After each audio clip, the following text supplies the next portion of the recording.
If you've ever taken piano lessons, I'm sure your teacher has told you to practice slowly. But most of my students don't like slow practice, and I don't think they understand its benefits. Because I feel like if they actually experienced how effective slow practice could be, they will do it on their own. So today I want to talk about why we need slow practice and how to do it. Now, when I say slow practice, I don't mean just playing slowly when you're first learning a piece. Of course, we'll play at a slow tempo at the beginning because you can't play fast yet. The slow practice I'm going to talk about today is the kind you should do even after you can play fast. Maybe you are completely ready, maybe you are performing tonight, but still you need to practice slowly. So what is the benefit of slow practice? First, you need to get to know about the piece on a much deeper level, not just on the surface, but really knowing it inside out. Through slow practice, you become aware of everything, from which finger goes on which note, to all the dynamics, markings, and expressions. What I like to do is after each practice session, I run through the entire section, but slowly. That way I can practice with full intention and awareness. Second, when you're practicing a piece that you know very well and you're really good at, you actually need more slow practice. Of course, it feels great to play something familiar at full speed, especially after struggling with a new piece. But if you only play fast just to make yourself feel good or to keep in memory, bad habits can start creeping in. Maybe the score says diminuendo and at first you followed it, but over time you forget and start getting louder instead. Maybe you begin accenting a random note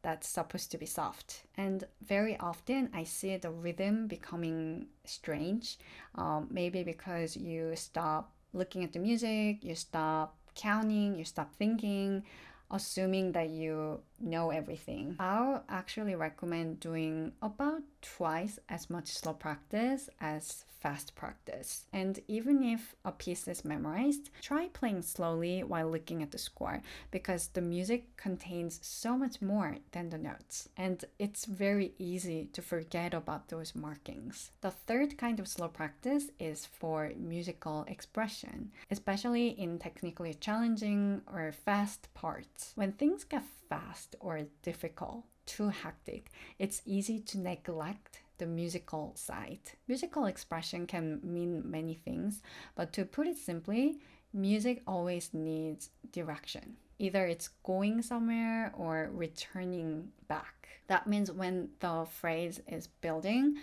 you want to push it a little bit, do a crescendo, and when the phrase is finishing, you get softer, you pull away a little bit. But when everything is too hectic, it's easy to forget about this. That's why slow practice is so important. So when practicing slowly, you have to exaggerate the shaping. This is a climax and marked fortissimo, but that doesn't mean every note should be equally loud. Instead, you might start a bit under, so a little less, and grow towards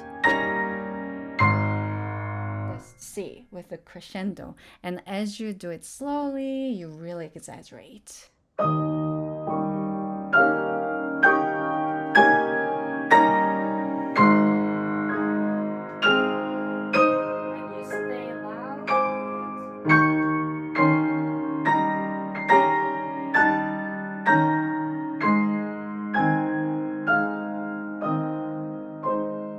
Of course, slow practice is not a magical solution that fixes everything. What really matters is how you practice slowly. It's not just about playing at a slower tempo, it's about being intentional and mindful. And of course, you shouldn't only practice slowly, especially if you are building up speed, you need to spend time playing faster. And if you're preparing for a performance, you also need to practice at performance tempo as well. I always make sure to include at least one round of slow practice in every practice session. And I really encourage you to do the same. In a world where everything moves and changes so fast, and our attention is being pulled in so many different directions, Slow practice is not easy. It requires a lot of patience and focus. But I found that beyond improving my piano playing, it also helps me emotionally. It could feel almost like meditation, slowing down,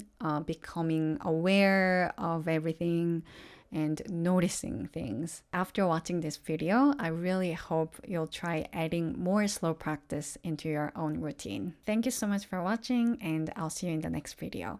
Good luck with your practice.